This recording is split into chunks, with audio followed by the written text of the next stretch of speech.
पेट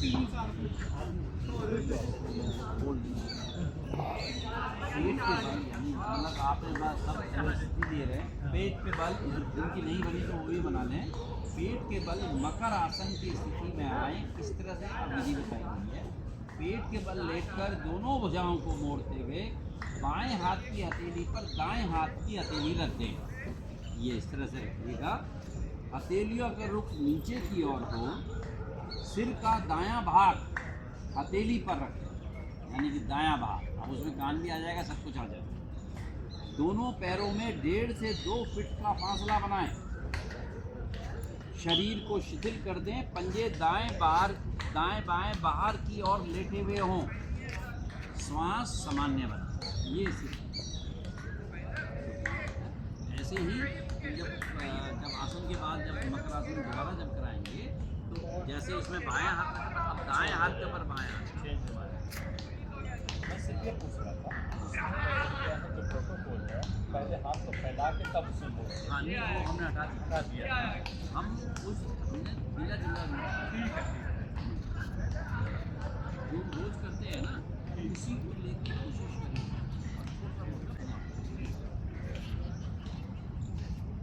टेढ़ी पंछी मिलाए, हाथ आसन पे लगाए और दोनों कोहनियों को आसन के शरीर के साथ मिलाए। हथेली का रुख नीचे की तरफ, हथेलियाँ कंधों के नीचे। गहरा लंबा श्वास पड़ते हुए धीरे धीरे आगे का हिस्सा उठा दीजिए। उंगलियाँ हल्की सी ऊपर उठेगी।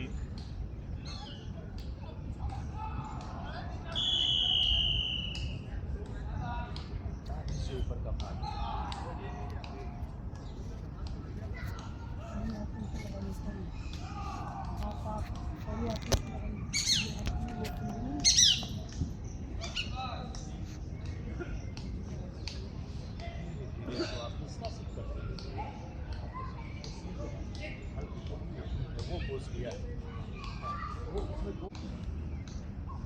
एड़ी अंदर की तरफ, पंजे बाहर की तरफ।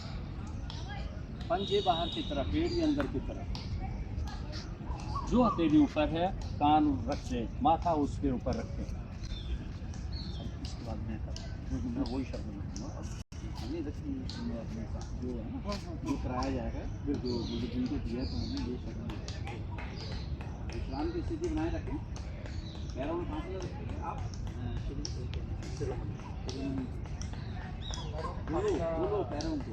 हाँ, पंजे दाएं बाएं लेते हुए। शलभ आसन। एड़ी पंजा मिलाएं, पंजे लेटे हुए, पंजे ताने, थोड़ी पृथ्वी पर लगाएं। दोनों कोहनियों को पेट के नीचे निकट से निकट लाते हुए हथेलियों को जंघाओं के नीचे इस प्रकार रखें कि उनका रुख ऊपर की ओर हो। अब ऊपर की ओर है यहाँ पर। कई लोग कह रहे हैं हम पहले नीचे की ओर करते हैं, यहाँ पे ऊपर की ओर है इस समय।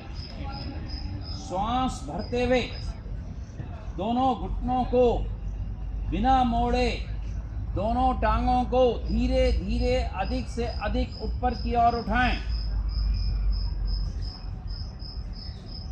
यथाशक्ति सामान्य श्वास में रुकें। धीरे धीरे वापस दाएं हाथ को सिर के ऊपर से लेते हुए पीठ के बल विश्राम की स्थिति में आ जाएं। दोनों पैरों में 2 से